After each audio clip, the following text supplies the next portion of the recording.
Halo semuanya, balik lagi sama aku Diva. Well, it's been a while since the last time I made a video. Belakangan ini aku agak sedikit sibuk, jadi baru ada kesempatan lagi untuk buat video.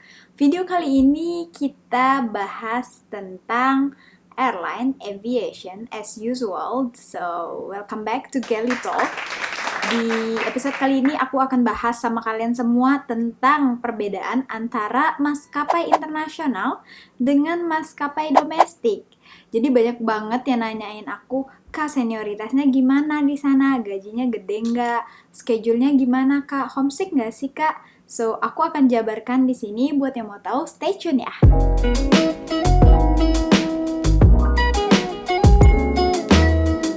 Jadi di sini aku bakal compare ya antara domestik sama internasional. Aku nggak bakal sebutin lebih enak mana, biar kalian aja yang menentukan. Oke? Kita mulai dari yang paling basic dulu nih, recruitment. Aku bisa compare dari proses lama sama cepatnya dulu, oke? Maskapai internasional itu membutuhkan waktu 1-3 hari untuk proses rekrutmennya.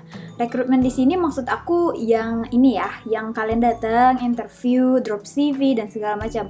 Terus nanti setelah 3 hari ini proses lanjutannya itu by email. Kalau maskapai domestik, prosesnya lebih ke mingguan kali ya, 2 minggu, 3 minggu, aku juga lupa. Cuman yang aku ingat adalah basicnya, misalnya domestik dulu ya, di hari pertama kalian datang nih, drop CV atau kasih surat lamaran, tinggi berat badan, terus cek performance. Abis itu kalau kalian lanjut ke tahap kedua, kalian bakal lanjut nggak hari itu juga biasanya. Jadi kayak sekarang kalian lolos besoknya atau lusa atau mungkin bisa 3 hari kemudian untuk lanjut ke tahap selanjutnya lagi. Nah, kalau maskapai internasional kalian selesai hari itu juga. Jadi contoh drop CV wajar lah ya, kayak seharian penuh karena banyak peminatnya. Waktu itu aja aku sekitar 600 orang yang datang di walk-in interview itu. Jadi hari pertama cuma drop CV doang. Jadi dari pagi, dari jam 8:30 I guess, aku datangnya sekitar jam 2:30, 3. Itu aja aku yang datang jam 2:30, aku baru dipanggil jam 5:30. Dan itu cuma drop CV doang. Keesokan harinya baru deh lanjut. Recruitment yang aku ikutin waktu itu, it took 2 days only.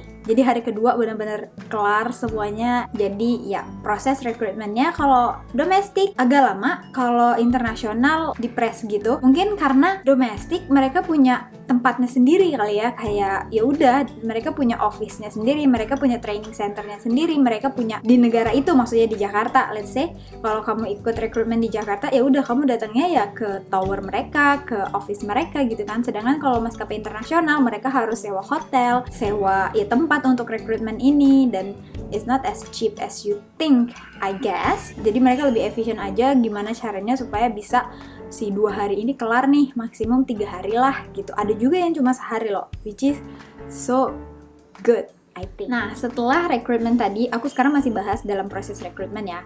Setelah kamu lanjut, misalnya kamu udah lulus, terus kamu tanda tangan kontrak dan sebagainya, aku mau bahas tentang medical check up. Jadi kalau di domestik, kamu bakal medical check up setelah kamu diterima, kalau aku nggak salah. Jadi kamu ditelepon, disuruh datang, tanda tangan kontrak, nanti kamu bakal medical check up di balai kesehatan. Nah, kalau misalnya ada sesuatu hal, misalnya amit-amit kamu ada sakit dan segala macam yang nggak bisa ditoleransi, nggak apa-apa, itu kamu keluar dari perusahaan, kamu maksudnya dibalikin lagi, nggak perlu bayar apapun. Nah, itu satu, ini ditanggung perusahaan ya. Tapi kalau misalnya contoh kamu ada gigi embolong, mending ditambal dulu. Kayaknya itu ditanggung juga sih, cuman aku lupa deh kalau misalnya ada gigi bolong, karena banyak banget yang tanya ya, kalau masalah gigi bolong gimana Kak? Jadi kalau saran aku sih kan gigi bolong nggak terlalu parah ya udah ditambal dulu aja, karena nanti kalau di balai kesehatan record kamu jadi bagus juga. Sama kayak kalau kamu minus, nanti si dokternya bakal kasih surat rekomendasi kalau kamu membutuhkan corrective lens ketika kamu terbang. Ini biaya sendiri setahu aku. Sisanya cek apapun yang kamu perlukan, medical check up dari si balai kesehatan ini ditanggung sama perusahaan. Nah, kalau maskapai internasional ada 2 tipe medical check up-nya. Yang pertama, kan kamu tadi selesai rekrutmen ya, jadi prosesnya lanjut via email. Mungkin kalau kamu ada bekas luka, mereka minta progresnya, terus dikirim ke mereka. Setelah itu banyaklah tahapan lain yang aku nggak ceritain di sini, mungkin nanti next video aja aku ceritain untuk proses rekrutmen internasional gimana, cuman aku mau compare kan antara domestik sama internasional. Jadi basicnya aja ya. Nah, kalau di maskapai internasional tuh sebelum kamu berangkat ya, kamu disuruh untuk kirimin hasil medical check up juga. Cuman ini biaya sendiri. Jadi mereka nunjuk rumah sakit, ada di list mereka gitu, kamu harus ke rumah sakit itu biaya sendiri lagi-lagi, tapi kamu nggak perlu ngurus dokumen yang gimana kok. Jadi mereka nunjuk kayak perwakilan dari Indonesia untuk bantu kita, jadi proses rekrutmen kita lebih lancar lagi. Jadi kita pergi ke mereka, nanti mereka kasih dokumen apa aja yang kita perluin, terus kamu ke rumah sakit, kamu bayar sendiri segala macam. Hasilnya kamu drop juga di mereka. Jadi mereka yang bakal kirim ke maskapai internasional ini. Aku ngomongin maskapai internasional di sini Middle East ya, Middle East Airlines. Jadi aku kurang tahu kalau European Airlines atau American Airlines atau Australian, nggak tahu. Kalau ini pengalaman aku di Middle East. Jadi kalau misalnya semuanya udah beres, kamu bakal dikasih travel date. Kalau aku prosesnya juga waktu itu aku daftar rekrutmen bulan Juli, aku berangkat bulan Januari tahun depannya. Tapi di proses ini kalau kamu lagi kerja, kamu dikasih waktu 1 month notice untuk resign dan segala macam, terus kamu dapat travel date. Setelah kamu berangkat ke negara ini, terus kamu training kan. Nah, in the middle of training, kamu bakal dikirim lagi untuk medical check up di rumah sakit yang mereka tunjuk di negara tersebut. Ini proses aku, lagi-lagi mungkin beda airlines, beda ketentuan. Kalau misalnya kamu perlu corrective lens dan segala macam, itu mereka yang tanggung. Jadi entah itu sistemnya reimburse atau memang kamu ya udah bisa bayar pakai asuransi, pasti itu ditanggung. Kenapa mereka minta kamu untuk kirim medical check up kamu yang di Indo tadi? Jadi mereka yakin kalau nggak ada penyakit berbahaya di diri kamu yang buat mereka membatalkan kontrak kamu tadi. Jadi pas kamu udah berangkat ke negara tersebut, kamu udah ready untuk training. Medical check up yang kamu laluin di negara itu ya proses tambahan aja, meskipun kayak mungkin lebih detail diceknya, tapi nggak ada yang cek yang benar-benar kayak misalnya sakit jantung atau apa ya, aku juga bingung harus ngejelasin penyakitnya kayak gimana. Maksudnya penyakit kronis lah yang buat kamu nggak able untuk terbang di ketinggian, karena kamu tahu sendiri perbedaan pressure dan segala macam. Jadi buat mereka safe lah untuk menerima kamu ke perusahaan mereka gitu. Oke, setelah recruitment, let's moving on. Kita bahas tentang akomodasi. Ini pertanyaannya juga banyak banget. Dari semenjak aku di domestik sampai internasional sekarang, alhamdulillahnya aku tidak perlu memikirkan untuk hal akomodasi. Jadi di batik, Lion, Wings, itu kan kita dapat mes, terus ada antar jemput bandara, jadi nggak terlalu bother lah sama transportation, sama tempat tinggal, segala macam. Beda cerita kalau misalnya maskapai lain kayak Garuda, Citylink, AirAsia yang harus punya tempat tinggal sendiri, cuman itu kayaknya dapat biaya tambahan untuk akomodasi. Maskapai aku yang sekarang di Timur Tengah, aku juga dapat free apartment, antar jemput juga bandara. Bedanya kalau di batik dulu, aku mesnya itu satu kamar berdua gitu, sharing ya, tempat tidurnya sharing.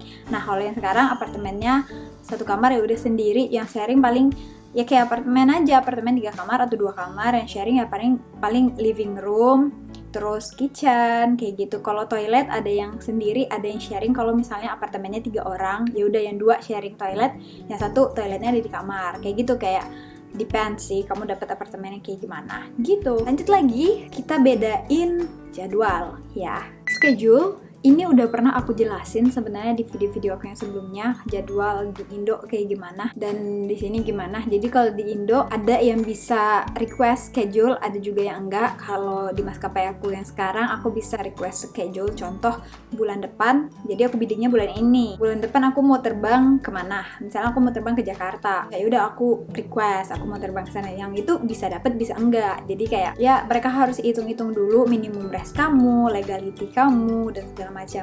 Hitung-hitungannya agak ribet sih. Nah kalau di Indo, waktu zaman aku masih bisa request sih di batik, masih bisa request mau terbang kemana.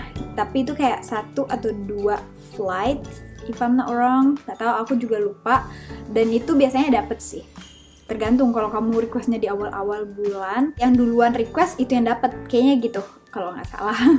Tapi kalau di sini lebih ribet karena hitung-hitungannya sesuai minimum rest kamu, sesuai udah berapa jam nih kamu terbang, karena setahun itu kamu nggak boleh lebih dari 1.200 jam. Kalau domestik liburnya bisa seminggu 5 hari kerja, 1 hari libur, atau 6 hari kerja, 2 hari libur. Kalau sekarang aku liburnya kayak nggak menentu gitu sih, tapi paling minimal dapat libur 8 atau 9 hari gitu sebulan. Lanjut lagi, cuti atau annual leave. Kalau di domestik aku dapat leave itu 15 hari setahun atau 2 minggu kalau nggak salah setahun. Dan itu bisa diambilnya sekalian gitu loh. Jadi contoh aku udah terbang setahun, aku able untuk ngambil cuti, ya udah aku ngambil bulan apa? 2 minggu langsung sekalian gitu.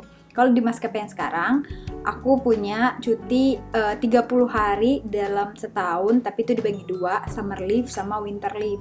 Jadi kayak 6 bulan pertama kamu bisa ambil 15 hari, 6 bulan kedua kamu bisa ambil 15 hari lagi. Dan itu bisa divide gitu loh, misalnya ambil bulan Januari 5 hari, bulan Februari 5 hari, bulan Maret 5 hari. Jadi kayak yang penting nggak lebih dari 15 hari dalam waktu si 6 bulan summer leave ini gitu. Itu untuk cuti. Tentang gaji atau salary, ini mah udah jadi rahasia umum ya sebenarnya, kalau gaji pramugari inter lebih banyak dari pramugari domestik, ya nggak sih? Iya dong, iya nggak? Kita dapat namanya tunjangan hari raya atau THR. Itu dapat kalau di Indo, kalau di luar nggak dapat. At least maskapai aku ya, aku nggak ada THR. Company check, let's say, itu lebih detail. Jadi kalau di domestik, instrukturnya di depan kamu kayak aku nih sekarang, terus kamu di situ, terus aku tanya, oh prosedur ini gimana, requirementnya ini gimana,